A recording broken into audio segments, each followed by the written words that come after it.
only getting 12 full ones. We had some individuals, so we got 2 more next week. They're a little fatigued. I just think the daily grind of being in the weight room, it's summer.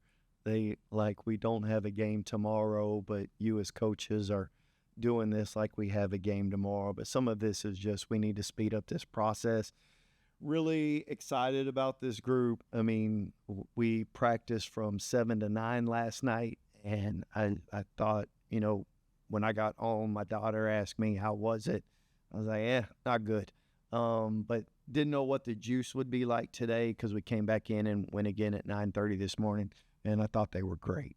And when you see that, you realize you have a group that can kind of regroup and kind of understand that the intensity needs to be dialed up. Handled everything well. I think we're really simple right now, but because we have a veteran group, junior, seniors, I feel like there are tweaks that can be made during the course that we can handle pretty well. We'll see.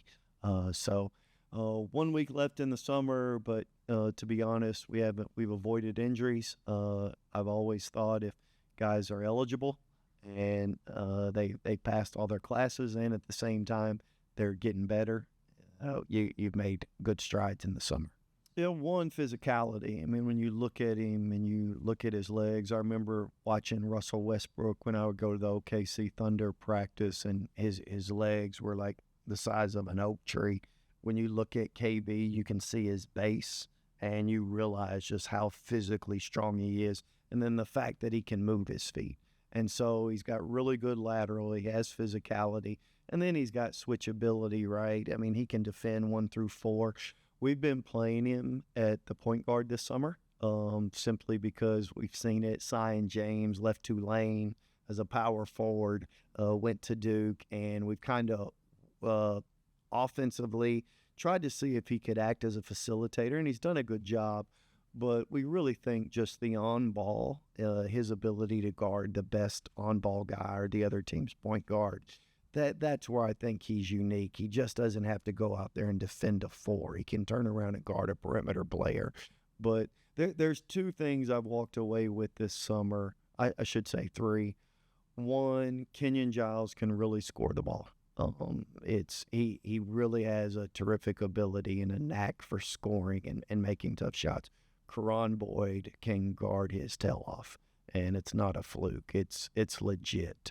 And then third is our size up front is big.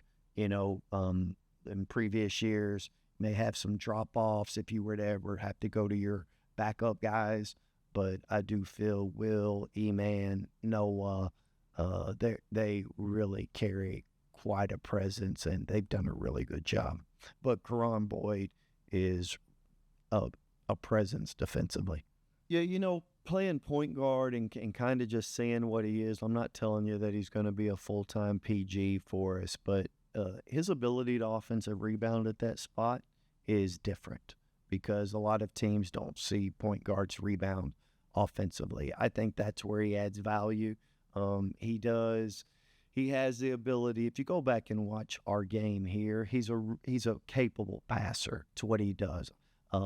Handling pressure is kind of a different story. He's got a ways. Reads are a different story, but again, we've looked at him more as initiator rather than, trying to be a playmaker. He can facilitate. You can see that he did that at East Tennessee State. But all that to say, I think there's going to be times where he's at, but his ability is going to be the fact that he can rebound at that spot defensively in order to bring the ball up, and then offensively just really cause problems for other teams' ones. So that's the way it plays out in my mind, but we'll see if that's actually the case. The key to good players is you can make others around you better, right? A rising tide is going to raise all ships, and he does that. He has that ability to, he is such a force with his presence. And when we watch guys play one-on-one and we play one-on-one, we play 2-on-2, I mean, you can ask him. I don't think I've ever seen him run because the losers have to run. And, it's generated something in regards to who he is. But, I think Wichita State has had that in the past. They've had on-ball defenders at the point of attack that really squelch the other team's offense. So that's what we were hoping. It's not just plug him in for Ronnie DeGray and it's a plug and play at that specific spot. We actually think he can do more on the perimeter at the one. Yeah, both. He's done a really good job navigating pick and roll. We're not the best right now at pick and roll defense, so you don't know how much of this is just phony. But he can play off ball. He can play on it. He's running through reps to where he has to play on ball and he has to play off it. So he's done enough there to where he understands. But if you go watch his UNCG games, he played a lot off the ball. And he can play with the ball. That's what I didn't know. I didn't know about his ability on the ball. But to be honest with you, we have gym rats. Like, we have guys who, if you come in here at 7 a.m., I mean, we've got, honestly, I think the first 2 weeks, it was everybody except for two guys. And then I think at the past 4 weeks, it's been every single player. And it's you have guys who want to work, KG being one of those guys. But he can do both. Didn't know about his ability to navigate pick and roll, but it's better than what I anticipated. Don't know how much of that, though, is attributed to porous defense. Yeah, we've never had, like, we have guys who come in and get in work in the mornings. We've never had everybody show up. I mean, to give you an example, the first Friday night that we had, trust me, as a coach, we get 160 of their 168 hours in a week. I can't tell you how worried I am about what they do in those other 160, right? They don't have class in the context of having to show up. A lot of them have some online responsibilities. We're only allowed to be with them 8 hours a week. Okay, 4 on the court and then 4 in the weight room. That is it. So I worry about what do players do those other 160, and it's not always good. So the first Friday night, I can tell you, don't tell the players this, but I was happy Wichita was voted as the second boringest city in all of America, because that can limit some opportunities and some temptations. But the first Friday night, Dre Kendall organized an open gym, and they were all in here, and they were here from like 7 to 11. And I said, that's my kind of squad. I wasn't born into basketball royalty, had to work and had to be obsessed with it. And so when I heard Friday night, I said, hey, they're all in the gym. Will got a sprained ankle that night, so he was out the next week. I did not care. I was actually happy that their Friday night was spent being in a gym rather than let's go navigate the city and see what we can get ourselves into. So that's encouraging. But it's just really, guys, I mean, Dre sits right here when we come into film. I was telling the staff, he and Dylan have these long conversations about what's going to occur on the film and the open areas where they can make plays. Like, I walk in here, they're consumed with basketball. See the morning and with the GAs, they're consumed with basketball. And again, wasn't on us. This is totally initiated by the players, and they hold open gyms on Friday nights. It needs to continue. And to be honest with you, it's kind of what I'm used to. It is still a thing. Yeah, I was actually showing them just because we'll do a little bit more scrimmaging. We're taking them to an escape room next week just to kind of change things up. For me, I'll gauge the intellect to see who can get in and who can get out. But we do need to change things up just because it's I hate to say monotonous, but this is kind of what they do. But we'll scrimmage a little bit. So we did explain to them what round 1, what round 2, and they don't even know that every 4 minutes there's a timeout. Yeah, I would tell you injuries. When he was injured at George Mason, had to set the year out, and if you go look, Nicholls State just wasn't healthy and felt like he was finally healthy. So I just think he's battled through injuries, always been able to shoot. He does have on-ball ability.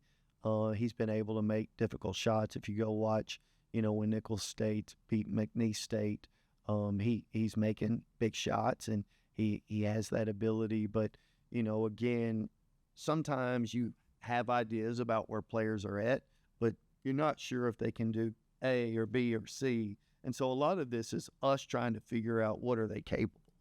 He has point guard capabilities rather than just catch and shoot, but I do attribute his north of 40% shooting to the fact that he's finally healthy. Yeah, probably depends on the day. I can tell you, we do a thing every Friday called Finish Friday, and it's not fun. They're kind of put through it quite a bit, but they need to do it. Long story short, they run a mile, and they need to do it within a certain framework.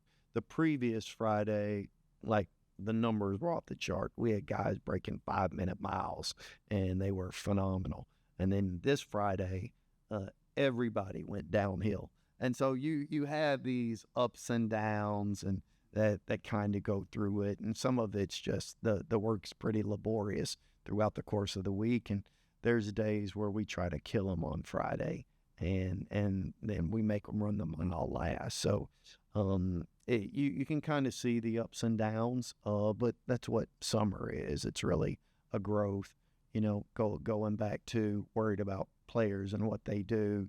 We really do try to kill them a little bit on Friday, so their willingness to do things on Friday night and Saturday, there may not be as energized. Yeah, I mean, our inability last year was due to we just couldn't shoot the basketball. We had open shots. I think there's a place called Shot Quality. If you go look at it, it says we generated the 7th most open threes in the country. So you have an offense that generates, don't quote me on that number, it's pretty high, but like you're generating open looks, is not making them. And so I think all of those guys, I think from Brian, I think from Michael, I think from KG, all those guys, I think Karan's a better shooter than what he showed. So we'll see how that translates. But all of that to say, like, you can play with a lot of force at the rim. People are not just going to let you get shots at the rim.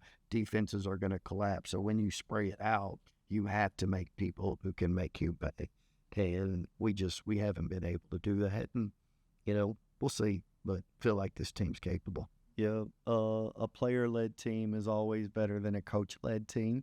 And you do have to have players who take ownership of what's actually occurring. He does that. I do think that a year of familiarity with our staff and just being around it helps. It also helps that he's very confident as a player.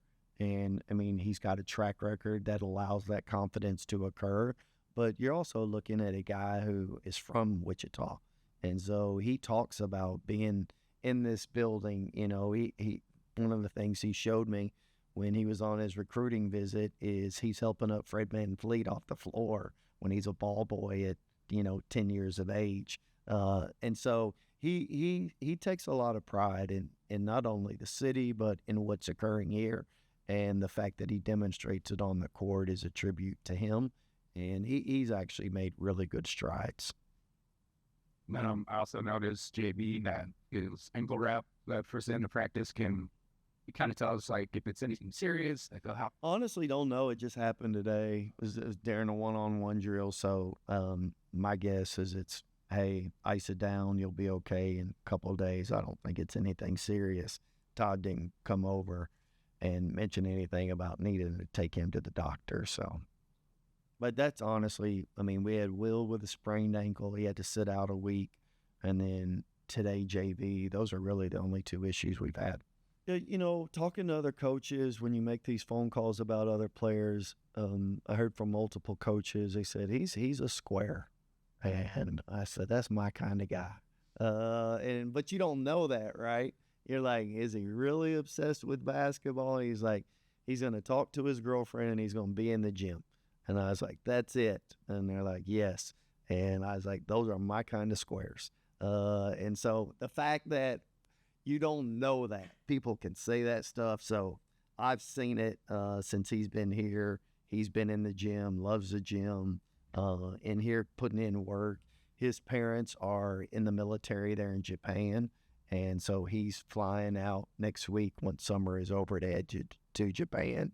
And I think that's probably a unique experience. And so sometimes you can get guys who are kind of floating a little bit because, I haven't seen mom and dad in a while. and I'm kind of thinking down the road about what may occur and the opportunity for that. But he's been locked in. Saw him meeting with KG earlier today just about how to make sure offense was generated a little more efficiently than what it was. But he's done a good job. Yeah, I mean, I don't know about interaction. Those guys are pretty locked in.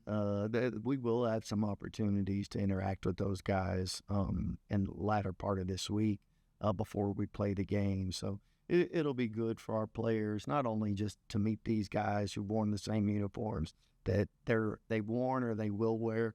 So